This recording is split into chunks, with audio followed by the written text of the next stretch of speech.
Case study day 1. Case છે ખેડૂત ખરાઈના સુસંગત.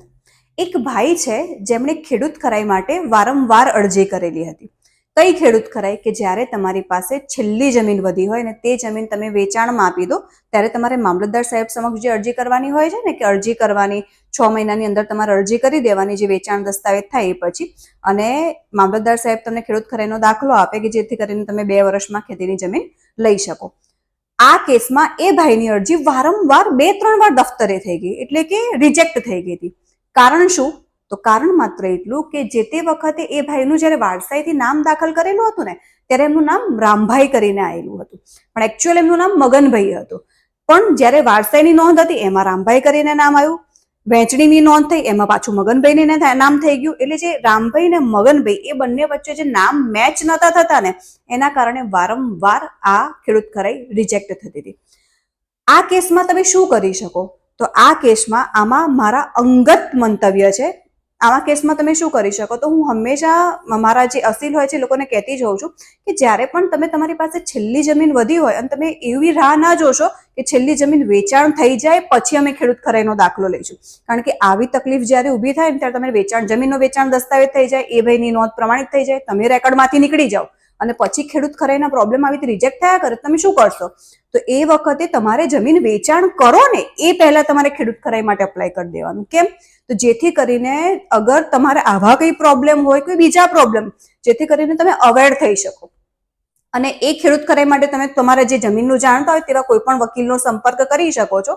પણ જમીન વેચાણ કરતા પહેલા ખેડૂત ખરાઈ માટે અપ્લાય કરી દેવાનું અને ખેડૂત ખરાઈ પહેલા જ લઈ લેવાય. હા, એ ખેડૂત ખરાઈ ભલે તમે પહેલા લીધેલી હોય પછી તો તમારે ફરીથી લેવી જ પડે, પણ એટલીસ્ટ તમારે એ પ્રોબ્લેમ જો એ વખતે ખેડૂત ખરાઈમાં નહીં આવે તો તમારે પાછળથી પણ આવવાની સંભાવના નહીં રહે. એટલે ખેડૂત ખરાઈ તમારે પહેલા પણ અપ્લાય કરવાની, વેચાણ થઈ ગયા પછી પણ અપ્લાય કરવાની. અને હવે આ કેસમાં શું થશે? તો આ કેસમાં એમને મોટા ભાગે અરજી દફતરે જ થશે. હવે એમને સિવિલ કોર્ટમાં દાવો કરવો પડશે અને સાબિત કરવું પડશે કે ભાઈ આ 2 વ્યક્તિ છે ને એક જ વ્યક્તિ છે, એ 2 વ્યક્તિ એક જ વ્યક્તિ છે એવું સાબિત થશે પછી એમને ખેડૂત ખરાઈનો દાખલો મળશે. ત્યાં સુધી તેમને ખેડૂત ખરાઈનો દાખલો મળવાની કોઈ જ સંભાવના રહેતી નથી. આગળથી પણ આપણે આપણા નવા એટલે કે ડે 2 ના કેસ સ્ટડીમાં પણ જોઈશું. જય ભારત, જય ગરવી ગુજરાત. Case study day 2. આજનો કેસ કંઈક એવો છે કે જ્યારે પણ કોઈ વારસદાર ના હોય અને એ માણસ મૃત્યુ પામે તે પછી તે જમીન કોની?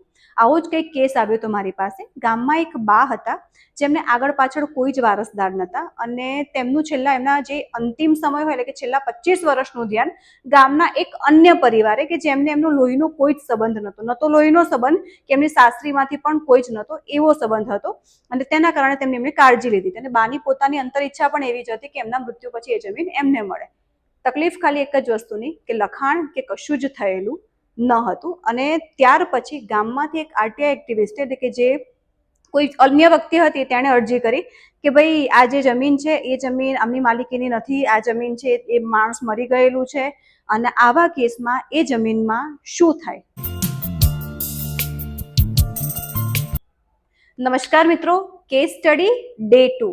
આજનો કેસ કંઈક એવો છે કે જ્યારે પણ કોઈ પર્સન છે કે જેની જમીન છે કે જે માણસ મૃત્યુ પામે છે અને તેના આગળ પાછળ કોઈ પણ પ્રકારના વારસદાર હોતા નથી, તો તે સંજોગોમાં તે જમીન કોની?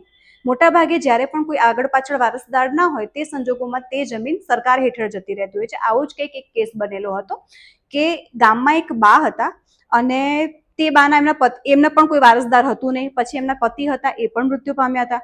આગળ પાછળ ના પિયરમાં કોઈ વારસદાર, ના સાસરીમાં કોઈ વારસદાર. એ બાનું એમની અંતિમ ઘડી એટલે કે છેલ્લા 25 વર્ષનું ધ્યાન ગામના જ એક અન્ય પરિવારે રાખેલું હતું કે જે તેમના સંબંધમાં નહોતું થતું, પરંતુ ગામના ખાલી પાડોશી ધર્મ નિમિત્તે. અને બાની અંતર ઈચ્છા પણ એવી જ હતી કે એ જ્યારે પણ મૃત્યુ પામે ત્યારે તેમની જે જમીન છે, તેમની જે મિલકત છે તે એ જ પરિવાર હેઠળ જાય. બન્યું કંઈક એવું કે બાએ કોઈ પણ પ્રકારના કાગળો કરેલા નહોતા અને કે જેથી કરીને આવી કોઈ તબદીલી ક્રિએટ થયેલી હોય. ત્યાર પછી ગામના અન્ય એક વ્યક્તિએ સરકારમાં અરજી કરી દીધી કે ભાઈ આવી એક જમીન પડી છે કે એ જમીનના કોઈ વારસદાર છે નહીં, કોઈ થર્ડ પાર્ટી એનો કબજો લઈને બેસેલી છે અને તે સંજોગોમાં આ જમીન ઉપર સરકાર દાખલ કરો. આ જમીનમાં મોટા ભાગે પ્રોબ્લેમ તો મેં તમને કહી દીધો. નિરાકરણમાં કંઈક એવું છે કે નિરાકરણમાં હવે એક જ વસ્તુ રહે છે કે શક્યતા એવી હતી કે જો બાએ એમના મરણ પહેલા કોઈ કાગળિયા કરેલા હોય, એટલે કે ગિફ્ટ ડીડ હોય, કોઈ ખેડૂત આ જે પરિવાર હતા એમાંથી કોઈ ખેડૂત હોય તેમને વિલ કરી આપ્યું હોય, આવું કંઈક કર્યું હોત તો તે જમીન તે પર્સનને તબદીલ થઈ જાત. પણ આવું કંઈ જ પણ આ જ કિસ્સામાં બનેલું ન હતું. તો આ સંજોગોમાં એ જમીનની માલિકી આ વ્યક્તિઓને લેવી હોય તો શું કરવું પડે? તો તેના માટે તે લોકોએ સિવિલ કોર્ટમાં દાવો કરવો પડે, અને સિવિલ કોર્ટમાં દાવો કર્યા પછી જો એમણે બાની કાળજી લીધેલી હોય, બાની કાળજી લીધેલીના પુરાવા કોર્ટમાં રજૂ કરવા માટે, અને કોર્ટમાં જ્યારે રજૂ કરે ને ત્યારે પછી કોર્ટ બધા પુરાવાને ધ્યાને લે, અને જો પુરાવાને ધ્યાને લીધા પછી જો કોર્ટને યોગ્ય લાગે ને તો પછી તે જમીન તેમને તબદીલ કરી આપે છે. પણ મોટા ભાગે આવા કિસ્સામાં જો કાગળિયા ના હોય ને તો નિરાશાજનક જ પરિણામ આવતું હોય છે. આવા અન્ય વિડીયો માટે પણ આપણે મળતા રહીશું. જય ભારત, જય જય ગુજરાત. Case study day 3. આજનો કેસ કંઈક એવો છે જે તમને કાયદા ઉપર શંકા ઊભી કરાવી શકે છે. તમને દુઃખ પણ થશે કે આવું પણ થઈ શકે છે, પરંતુ મારું મંતવ્ય હંમેશા હોય છે કે પ્રયત્ન હંમેશા કરતા રહેવો જોઈએ, કારણ કે સત્ય હંમેશા પરેશાન થાય, પરાજિત ક્યારેય ના થાય. કેસ કંઈક એવો છે, એક ભાઈ આવ્યા તમારી સાથે, અને જ્યારે પણ તે આવ્યા ત્યારે તેમની જે હિસ્ટ્રી હતી તે મુજબ ટોટલ તેમની જમીનમાં 4 વારસદારના નામ દાખલ થયેલા હતા. જે તે વખતે 4 વારસદારના જેવા નામ દાખલ થઈ ગયા પછી 2000ની આસપાસ, સન 2000ની આસપાસ તે 4 વારસદારમાંથી 2 વારસદારોએ તેમની બધી જ જમીન વેચાણ કરી દીધી. કાયદેસર રીતે આ વસ્તુ શક્ય છે? ક્યારેય નહીં. 2 વારસદાર ક્યારે પણ બધી જમીન વેચી શકે? ના વેચી શકે. છતાં પણ તે નોંધ પણ પ્રમાણિત થઈ ગઈ. બાકીના જે વારસદાર હતા એમના નામ પણ નીકળી ગયા. ના એમને 135 ડીની નોટિસ બજુતું કોઈ પણ પ્રકારનું કાર્ય થયું નહોતું. તકલીફ માત્ર એટલી કે જે બાકીના 2 વારસદાર હતા ને એ મજૂરી કામ કરતા હતા, છૂટક મજૂરી કામ, અને જેથી તે કેવું શહેરમાં આવીને વસવાટ કરતા હતા, અને જ્યાં ગામડે 2 જે ભાઈઓ હતા એ સંભાળતા હતા. એટલે માણસના મનમાં વેમ શું હોય કે જે 2 ભાઈઓ છે બધું બરાબર કરી રહ્યા છે. પરંતુ જ્યારે સમય જતા એમને ખબર પડી અને એમની ઈચ્છા થઈ કે બોલો ચલો હવે જમીન છે તો જમીનમાં ઉમર થાય, તો કે હવે આપણાથી અહીંયાથી કામ થતું નથી, આપણે ગામડે જઈએ અને જમીન પર ખેતી, નાની મોટી ખેતી કરીશું અને આપણું ગુજરાન ચલાવીશું. તે વખતે ખબર પડે છે કે આ જમીનમાંથી એમના નામ તો નીકળી જ ગયા છે, 2 જણે દસ્તાવેજ કરીને મૂકી દીધું છે. તે વખતે એમણે કોર્ટમાં દાવો કર્યો. કોર્ટમાં જ્યારે પણ દાવો કર્યો ને તે પછી સામેવાળી પાર્ટીએ ઓર્ડર 7 રૂલ 11. ઓર્ડર 7 રૂલ 11 એટલે શું કે તમારી દાવો છે એ કોઈ પણ કારણસર નીકળી શકે કે જ્યારે એને કોઈ કાયદાનો બાધ નડતો હોય. તો લિમિટેશન એક્ટ, સમય મર્યાદાના બાધના કારણે દાવો નીકાળી દીધો. લિમિટેશન એક્ટ જ્યારે આવ્યો, અને તકલીફ શું વસ્તુની થઈ, 2000ની સાલનો દસ્તાવેજ હતો, અને એ ભાઈએ પૂરતી સ્ટેમ્પ ડ્યુટી ભરીને દસ્તાવેજ કેન્સલેશનનો દાવો પણ કર્યો. તો સમય મર્યાદાને માની શકીએ કે સમય મર્યાદા થઈ ગયેલી હતી, 3 વર્ષની સમય મર્યાદા હોય કે તમારે દાવો કરી દેવો પડે, પણ માણસને ખબર જ નથી. છતાં પણ એટલું લિમિટેશન તો જ્યારે પણ કહેવાય ને આટલું બધું થતું હોય તો એટલું તો વેવ થઈ જ શકે છે ને. એવા ઘણા બધા સુપ્રીમ કોર્ટના અને હાઈકોર્ટના જજમેન્ટ પણ છે. છતાં પણ ઓર્ડર 7ની રૂલ 11ની અરજીનું જજમેન્ટ આ ભાઈની અગેન્સ્ટમાં આવ્યું, એટલે કે દાવો નીકાળી દીધો લિમિટેશનની મર્યાદાના કારણે. આ કામ માત્ર કેટલું, તકલીફ એક જ વસ્તુની, એ ભાઈ એમ પણ છૂટક મજૂરી કામ કરતા હતા, માંડ પૈસા ભેગા કરીને કોર્ટમાં દાવો કર્યો હતો, કારણ કે દસ્તાવેજ કેન્સલેશનનો દાવો હોય એટલે કોર્ટમાં તમારે સ્ટેમ્પ ડ્યુટી પણ ભરવી પડે, વકીલની ફીસ ને બધું ઘણું બધું થતું હોય. એ પૈસા ભરીને એમણે દાવો કર્યો. છૂટક કામ કરતા હોય એટલે એમની આવક પણ બહુ જ મર્યાદિત હોય. હવે એ બધા પૈસા ભેગા કરીને જ્યારે દાવો કર્યો એટલે હવે એમની પાસે પૈસા વધ્યા નહીં. અપીલ પણ કઈ રીતે કરે, કારણ કે અપીલ માટે પછી, અને કાયદાથી એટલા અવેર ના હોય કે ભાઈ તમારી ફાઇનાન્શિયલ કન્ડિશન ઓછી છે, તો તમારી ફાઇનાન્શિયલ કન્ડિશન જો ઓછી છે તો તમે તમારી આવકનું જે સર્ટિફિકેટ છે દાખલ કરીને તમે કાનૂની સહાય સમિતિ હોય એનો ઉપયોગ કરી શકો. પણ આવી અવેરનેસ જ ના હોય કે જેથી કરીને ભાઈએ એમના કહેવાય ને એમના દરેક પ્રયત્ન મૂકી દીધા કે હવે મારા જમીનમાં કશું જ કરવાનું થતું નથી. પણ તમે બધા જાણો છો કે હું નિઃશુલ્ક જે કાનૂની સહાય કે જે સલાહ આપતી હોઉં છું તે જ અંગત એ લોકો મને મળવા આવ્યા હતા. તે વખતે મેં એમને જણાવ્યું કે ભાઈ તમારે અપીલ તો કરવી જ પડશે. તમારી જે ઓર્ડર 7 રૂલ 11ની અરજીના કારણે તમારો દાવો નીકળી ગયો છે, પ્રયત્ન તો કરવો પડે. ભલે હા, આ કેસ શરૂઆતમાં તમને સમય મર્યાદાના કારણે હેરાન થાય, પરંતુ સુપ્રીમ કોર્ટ, હાઈકોર્ટના ઘણા બધા જજમેન્ટ એવા છે કે જે આટલું લિમિટેશન તો હંમેશા વેવ કરી જ દે છે. તો મારું સજેશન પણ એમને એવું હતું, અને અમારો એ જ રહેશે કે અમે અપીલ કરીશું, અપીલ કરીને તે ભાઈનું જજમેન્ટ તેમની ફેવરમાં આવે, જેથી કરીને આટલું નાનો અમથું જે લિમિટેશનનો બાદ છે તે એમને મળે, અને આવા જ પ્રયત્ન અમારા આગળ પણ રહેશે. આવા આગળના કેસની ડિટેલ્સ સાથે પણ આપણે અવશ્ય કાલે મળીશું. જય ભારત, જય જય ગરવી Gujarat. Case study day 4.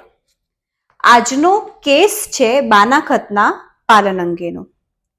Case હોય છે ઘણો નાનો, આપણને લાગે છે પણ સામાન્ય, પણ ઘણી વખતે એવું બનતું હોય છે કે જે સામાન્ય વ્યક્તિના જે રોજબરોજના જીવન હોય ને એમાં ઘણી બધી એમને શારીરિક, માનસિક, આર્થિક રીતે પણ નુકસાન પહોંચાડી જતો હોય છે. આવો જ એક કેસ છે મારી પાસે કે જેમાં થયું હતું એવું કે એક વ્યક્તિ હતી કે જેણે જમીન લેવાનું નક્કી કર્યું હતું. વેચનાર તરીકે ખેડૂતો હતા. હા, જે તે વખતે પેમેન્ટ કરી દીધું હતું. જે રકમ નક્કી કરીને એ રકમનું મોટા ભાગે 70 થી 75% પેમેન્ટ કરી દીધું હતું. ખરીદનારની જો તમે એની અવેરનેસ ના ગણો તો પણ ભલે, પણ હવે સામાન્ય ગામડાના ખેડૂતો હોય છે એમને આટલી બધી જાણકારી પણ, હા, એમણે એમની બુદ્ધિમત્તા પ્રમાણે જેટલું થઈ શકતું તે પ્રમાણે કરાયું કે ભાઈ નોટરાઇઝ, રજિસ્ટર્ડ બાનાખત જે જરૂર પડે તેવા બાનાખતો કરાયા હોય. નોર્મલ પોંચ હોય કે જેમાં તમે પેમેન્ટ આપ્યું હોય એવી પોંચો સાઈનો કરાવીને રાખેલી હોય, પણ એ સિવાયનું કંઈ જ નહીં. થયું શું, બાનાખત થયા પછી ખરીદનારે કીધું કે ભાઈ હવે દસ્તાવેજ કરી આપીએ, હું તમને બાકીની રકમ જે છે એ ચૂકવવા તૈયાર છું, તમે રકમ લઈ લો ને અમને દસ્તાવેજ કરી આપો. પાર્ટી એમને ઇગ્નોર કરવા માંડી, બરાબર, એટલે કે અવગણવા માંડી કે ભાઈ હવે દસ્તાવેજ હા કરી આપીએ, આજે કરી આપીએ, કાલે કરી આપીએ, અલગ નવા બહાના બતાવવા માંડી. બંને ખેડૂતો એક જ ગામના પાછા, જમીન પણ એ જ ગામની, એટલે કેવું ગામના હોય એટલે આંતરિક વિશ્વાસ પણ થોડો ઘણો હોય, એટલે પાર્ટીને એવું કે ભાઈ હા કરી આપશે, આજે નહીં કાલે કરી આપશે. રાહ જોઈ 1 વર્ષ, 1.5 વર્ષ. ખરીદનારને પાછળથી જાણ થઈ, ગામના અન્ય વ્યક્તિઓ દ્વારા કહેવામાં આવ્યું કે ભાઈ તમે જે જમીન પર આવી રીતે બાનાખત કરાયું હતું, તમે જે જમીન લેવાનું નક્કી કર્યું હતું એ જમીન ઉપર તો જે વેચનાર પાર્ટી છે બોજાઓ લેવા માંડી છે, અલગ બોજા લેવાના ચાલુ કરી દીધા હતા. ગામના જમીનો ગીરવે મૂકીને એમની પાસેથી પૈસા લેવાના ચાલુ કરી દીધા હતા. પાર્ટીએ કીધું કે ભાઈ હવે અમારી જે જમીન છે તમારે જેટલી રકમ લેવાની બાકી નીકળે છે લઈ લો અને અમને દસ્તાવેજ કરી આપો. એટલેથી પણ નહીં, દસ્તાવેજ કરી આપવાની તો ના જ, એ સિવાય ધાક ધમકી ચાલુ, મારા ઘરના આંગણે તમે પગ ના મૂકતા. અને ગામડાના ખેડૂતો એક તો નાની એવી ખેતી લઈને બેઠેલા હોય, એટલે આવી બધી વસ્તુથી બીવે. અને જયારે કોર્ટનું નામ આવે ને તો પહેલા જ એક વિચાર આવે કે ભાઈ હું કોર્ટમાં જઈશ એટલે તમારે 25 વર્ષ, 30 વર્ષ, 35 વર્ષ તો થવા માંડશે, તો હવે મારે કરવું શું? ભાઈ આવ્યા હતા મારી પાસે, મેં એમને એક જ વસ્તુ કીધી કે ભાઈ તમે, હા તમારી સાથે ખોટું થયું, પણ તમારે જો તમે ક્વિક એક્શન ચાલુ કરી, એટલે તરત ને તરત જો એક્શન લેવાના ચાલુ કરી દીધા હોત તો તમારા માટે પણ ફાયદો જ હતો ને. ત્યારે કે બેન અમને એવું કે ભાઈ અમે જઈશું કોર્ટમાં એટલે 20-25 વર્ષ લેવાઈ જશે, આમાં તમને નુકસાની થાય, ના જમીન હાથમાં આવે, પૈસાનું ઇન્વેસ્ટમેન્ટ તમે પહેલેથી કરીને બેઠા છીએ, કોર્ટમાં જાઓ એટલે કોર્ટમાં તો ધક્કા એટલા બધા, એટલે અમે કોર્ટમાં જવાનું મૂકી દીધું. મારી પાસે સલાહ લેવા આવ્યા એટલે મેં એમને કીધું ભાઈ ના, કોર્ટમાં જવું જોઈએ. હવે એવું નથી કે કોર્ટ લાંબા સમય લેતી હોય છે, સમય શોર્ટ ટાઈમમાં, એટલે કે ભાઈ જે 3-4 વર્ષમાં એટલીસ્ટ તમારું રિઝલ્ટ આવી જાય. અને જ્યારે કોર્ટ કેવું હોય, કોર્ટ ફેક્ટ ધ્યાને રાખે, પુરાવા ધ્યાને રાખે, આ બધું ધ્યાને રાખીને કોર્ટને જો યોગ્ય લાગશે તો તમે જેટલી રકમ આપેલી છે એ સિવાયની જે બાકીની રકમ છે એ કોર્ટ કહે છે કે ભાઈ આ ભાઈને ચૂકવી આપો, એ રકમ તમારે ચૂકવી લેવાની. બાકી બોજા લીધા, ગીરો લીધો એમાં તમારો વાંક જ નથી. એ પાર્ટી પોતાની રીતે લીધેલા છે તો પોતાની રીતે લીધેલા છે તો ચૂકવશે પણ એ. એટલે કોર્ટ નક્કી પણ એ રીતે કે ભાઈ આ બધું જે છે આખું બધું જ સેટ કરી અને કોર્ટ તમને દસ્તાવેજ પણ કરી આપશે. તો પાર્ટીને મનમાં એવું થયું કે ભાઈ આવું શક્ય છે. ત્યારે મેં જ કીધું કે ભાઈ આવા હાઈકોર્ટ, સુપ્રીમ કોર્ટના ઘણા બધા જજમેન્ટ છે કે આવા નોર્મલ બાનાખતના પાલન માટે તમે કોર્ટમાં દાવા કરી શકો છો, અને તમારી ફેક્ટના રેકોર્ડ સાચા હોય તો કોર્ટ તમને બાનાખતનું પાલન પણ કરી આપશે, રજીસ્ટર્ડ દસ્તાવેજ કરી આપશે, જમીનનો કબજો અપાવશે. ત્યારે જઈને પાર્ટીને થોડો વિશ્વાસ બેઠો અને કીધું કે ભાઈ ના, હવે અમારે કાયદાકીય લડત ચાલુ કરવી છે. આ કેસ તો છે હજી શરૂઆતનો, પરંતુ આમાં તમારે વિચારવાની જરૂર એ છે કે લોકો કોર્ટથી, ન્યાય વ્યવસ્થાથી બીવે છે કેટલા બધા કે ભાઈ અમે કોર્ટમાં જઈશું, આટલો બધો સમય લાગશે. પણ એ બીવાની જરૂર નથી, કારણ કે હવે પહેલા જેવું નથી. જે પણ છે સમય બચે છે અને આવા પ્રોપર રિઝલ્ટ પણ આવતા જ હોય છે. આવા અન્ય કેસોની સ્ટડી માટે પણ આપણે આગળથી મળતા રહીશું. જય ભારત, જય જય ગરવી ગુજરાત. Case study day 5. આજનો કેસ છે, શું જમીનમાં વારસદારના નામ દાખલ ના થાય તો પણ વારસદાર જમીનનું વેચાણ કરી શકે? કાયદેસર રીતે જવાબ તો ના જ છે, પરંતુ કેસ કંઈક એ પ્રકારનો છે કે એક જમીન છે જેમાં વડીલનું નામ ચાલતું આવેલું છે. વડીલના નામ પછી વડીલનું અવસાન થઈ જાય છે. વડીલનું અવસાન થાય પછી કાયદેસર રીતે તમે જોવા જાઓ તો શું પ્રક્રિયા હોય કે બે એનું વારસાઈની નોંધ પડાવવી પડે, પેઢીનામું રજૂ કરવું પડે, આવું બધું પ્રક્રિયા કરવી પડે. આવી કોઈ જ પણ પ્રકારની પ્રક્રિયા થતી નથી. વારસદારના નામ દાખલ થયા વગર જે વારસદારો હોય છે ને એ જમીન અન્ય કોઈ વ્યક્તિને વેચાણ કરી દે છે. તકલીફ કઈ જગ્યાએ થાય છે કે જે વારસદારોએ જમીન વેચાણ કરેલી હોય છે ને એ વારસદારોમાંથી એક વારસદાર એવો હોય છે કે જે અસલી વ્યક્તિ નથી હોતા. એટલે કે તમને જસ્ટ એક્ઝામ્પલ આપું તો એમનું નામ હોય સપોઝ મગનભાઈ, પણ એ વ્યક્તિ મગનભાઈ નહીં, કોઈ ત્રીજી પાર્ટી એટલે કે કોઈ થર્ડ પાર્ટીને ઉભી, કોઈ નકલી વ્યક્તિ ઉભી કરેલી હોય છે.